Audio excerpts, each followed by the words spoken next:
Caught between two gangsters. Chapter 1. Malamig ang gabi, ngunit hindi na alintana ng isang batang babae na nasa harap ng isang puntod. White Wing, sambit niya kasabay ng mga alaala na isa-isang bumabalik sa kanya. Laging sinasabi ni White Wing na huwag iiyak dahil mahina raw ang taong umiiyak. Ang isang mandirigma raw ay hindi dapat nagpapakita ng kahinaan. Hindi dapat nagpapakita ng takot. Higit sa lahat, ng luha. Lumaki siya kasama ng mga gangster, kaya kailangan daw niyang maging matapang. Bawal siyang umiyak, pero kahit anong pilit niya ay hindi niya iyon mapigilan. White Wing.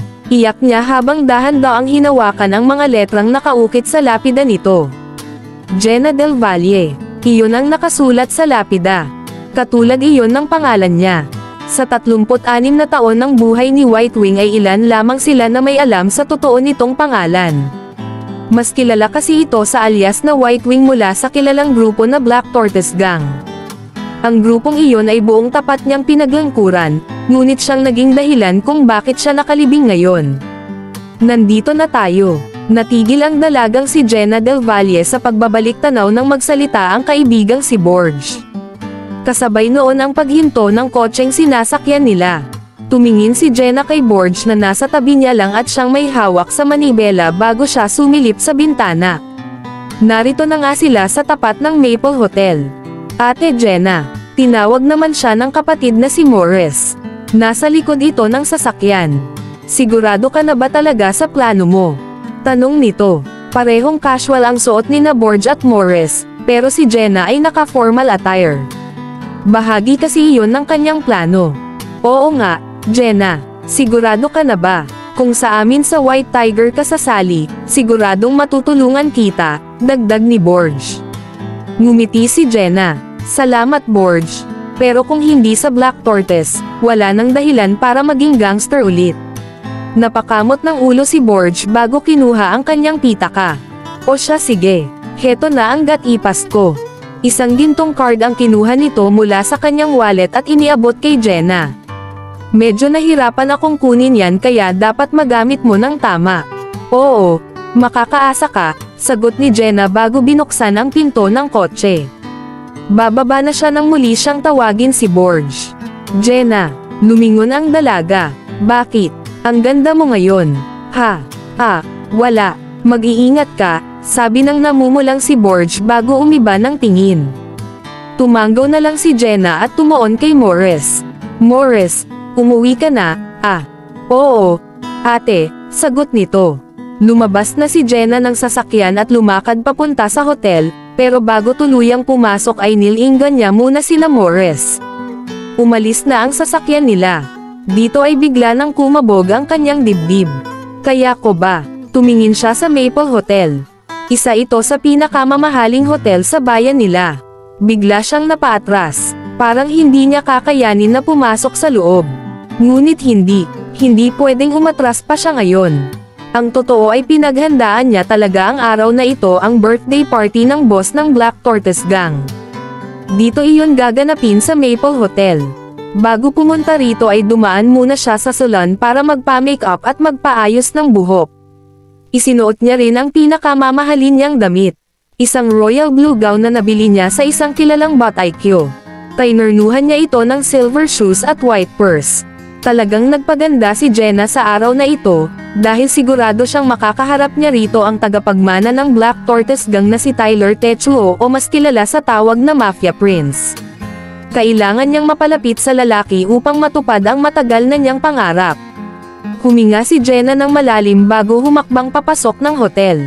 Yes, ma'am. Salubong ng guard. Ipinakita niya ang gatipas na galing kay Borge. Pinapasok naman agad siya at may nag-assist pa sa kanya papunta sa conference hall kung saan gaganapin ang party. Pag-upo ni Jenna ay agad niyang tiningnan ang suot na relo. Alas 7:30 pa lang. May kalahating oras pa bago magsimula ang party, pero ang dami na agad tao.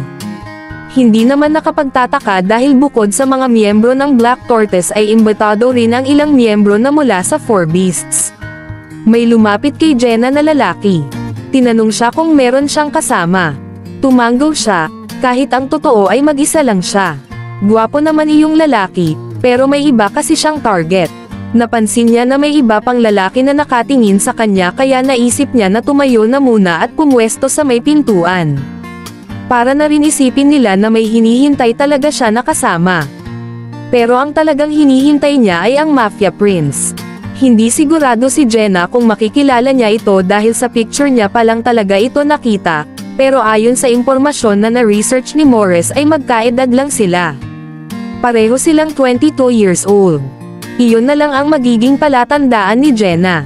Maya-maya ay may mga tao na pumasok, pero batid ni Jenna na wala roon ang kanyang pakay. Hanggang sa may biglang pumasok na dalawang lalaki at dumaan sila mismo sa harapan ni Jenna.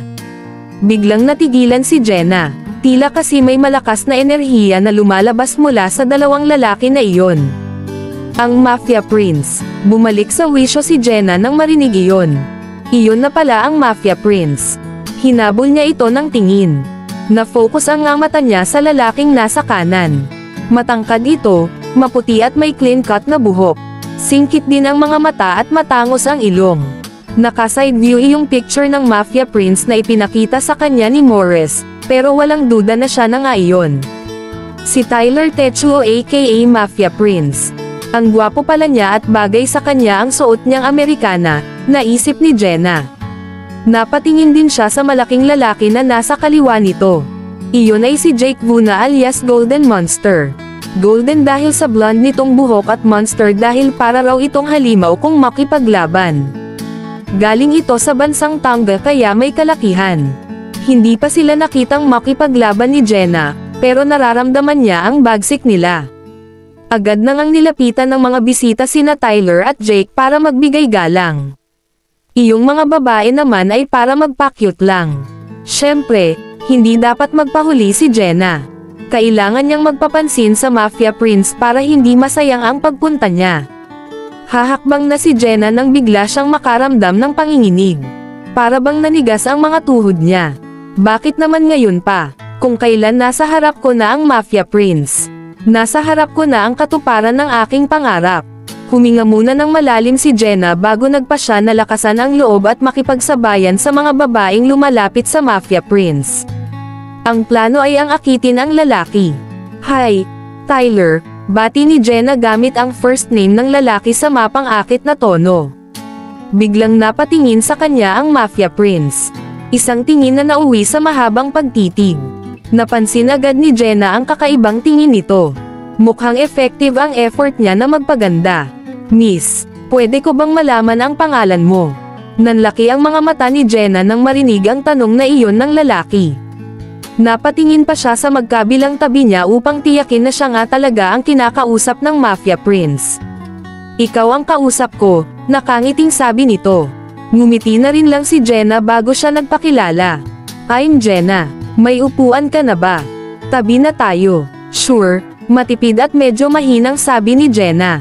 Parang nahihiya siya, pero sa loob-loob niya ay gusto na niyang magtatalon sa tuwa dahil napansin siya ng lalaki.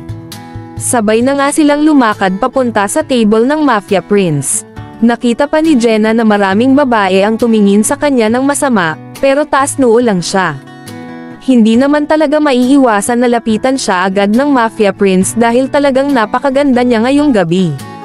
Magaling ang nag-makeup sa kanya. Saang grupo ka pala kabilang, Jenna? Tanong ng Mafia Prince. Nakaupo na sila ngayon. Tatlo sila ni Tyler at Golden Monster sa lamesa. Siguradong hindi ka from Black Tortoise dahil ngayon lang kita nakita, dagdag pa ng Mafia Prince. Bahagi ako ng White Tiger Gang, pagsisinungaling ni Jenna. Pwede ko bang makita ang gat-ipas mo? Biglang sabi ni Golden Monster. Jake. Sinaway siya ng Mafia Prince. Gusto ko lang manigurado. Wala namang problema. Ipinakita ni Jenna ang kanyang card. Hindi siya natatakot dahil legit naman iyon. Galing iyon kay Borge na member talaga ng White Tiger Gang. Okay, sagot ni Golden Monster pagkatapos niyang ik-ek ang card ni Jenna. Mag-curl lang ako. Tumayo ito at umalis. Ngumiti ang Mafia Prince sabay tingin kay Jenna tingin na may kahulugan. Umalis kasi talaga si Golden Monster para makapag-solo sila. Medyo napatungo at namula si Jenna. Hindi naman kasi talaga siya sanay na mangakit ng lalaki, pero maswerte siya dahil umaayon sa kanya ang sitwasyon. Mukhang magtatagumpay siya sa pagbihag ng puso ng Mafia Prince. Dahan-daang itinunghay ni Jenna ang kanyang mukha. Kasunod noon ang matamis na ngiti na pinakawalan niya sa kanyang labi. Ito ang hudyat na sisimulan na niya ang pang-aakit. Sasabihin niya na hindi na siya masaya sa White Tiger at gusto na sana niyang lumipat ng gang. Doon na niya ipapasok ang paghingi sa lalaki ng rekomendasyon. Iyon naman kasi talaga ang pakay niya, ang gamitin ang Mafia Prince para makakuha ng rekomendasyon at makapasok sa Black Tortoise Gang. Biglang natigilan si Jenna nang matano ang isang babae na kapapasok pa lamang. Simple lang ang make-up ng babae, bagay sa maamo nitong mukha. Nakasuot din ito ng itim na dress na lalong nagpapalutang sa kaputian nito. Kilala ni Jenna ang babaeng iyon. Kahit 2 taon na mula nang huli silang magkita ay sigurado siya na siya iyon. Si Claire Asaguil. Agad na nangamba si Jenna. Lagot na. Kilala niya ako kaya alam niya na hindi ako kabilang sa alinmanggang mula sa Four Beasts. Siguradong mabubuko ako kapag nagpang-abot kami. So, anong pinagkakaabalahan mo ngayon? Tanong ng Mafia Prince. Ngumiti pa rin si Jenna. Nag-aaral ako, sabi niya kahit pa hindi na siya mapakali. Malapit na kasi si Claire. Tyler, excuse lang. Tumayo na siya. Ayoko kasi ng juice, kukuha lang ako ng tubig. Tatawagan ko yung waiter. Nako, wag na. Ako na lang ang kukuha. Aalis na si Jenna nang hawakan ng Mafia Prince ang braso niya. Ako na lang, sabi nito bago ito tumayo. Sigurado ka? Tanong ni Jenna. Para iyon lang. Hintayin mo ko rito. Umalis na nga ang Mafia Prince para kumuha ng tubig. Gentleman pala siya, naisip ni Jenna, pero dahil papalapit na si Claire ay nagmadali na siya sa pag-alis. Sa kabilang pintuan siya dumaan. Binilisan niya lang ang paglakad. Sayang lang talaga dahil ang lapit na niya sa Mafia Prince, pero ano pang magagawa niya? Ang akala kasi niya ay hindi pupunta rito si Claire dahil nasa abroad ito. Nakabalik na pala. Binilisan pa lalo ni Jenna ang paglakad. Kulang na lang nga ay tumakbo siya. Malapit na siyang makalabas nang may matano siyang lalaki. Isang gwapo at matangkad na lalaki. Agad siyang napahinto. Napahawak din ng mahigpit sa kanya purse. Tama nga naman. Kung nandyan si Claire, nandyan din ang boyfriend nito na si Kian Lee. Gumilid si Jenna at nagkunwari na may kinukuha sa purse niya. Sa pagdaan ng lalaki ay bigla siyang kinabahan. Dog. Ang lakas ng kabog ng dibdib niya. Kahit nga malamig ay pinagpawisan siya. Mabuti na lang talaga dahil hindi siya nito napansin. Siguro ay dahil sa makeup niya. Nakahinga siya ng maluwag. Hinayaan niya munang tuluyang makalayo si Kian bago siya tumingin sa direksyon nito. Hindi niya inasahan na sa ganitong paraan sila magkikita, pero mukhang hindi pa rin ito nagbabago. Ito pa rin ang Kian Lee na kilala niya, ang gwapo niyang ex-boyfriend. Napangiti si Jenna, pero sandali lang. Pinigil niya. Tapos na ang relasyon nila kaya hindi na siya dapat kiligin. Sabi ko na nga ba, ikaw yan. Muntik nang mapalundag si Jenna sa biglaang pagsulpot ni Claire. Nakita niya ang dalaga na nakapamewang habang nakatingin sa kanya ng masama. Kung nakarating ka dito sa dulo, baka pwede makahingi ng subscribe at like. Kita-kita ulit sa susunod na chapter.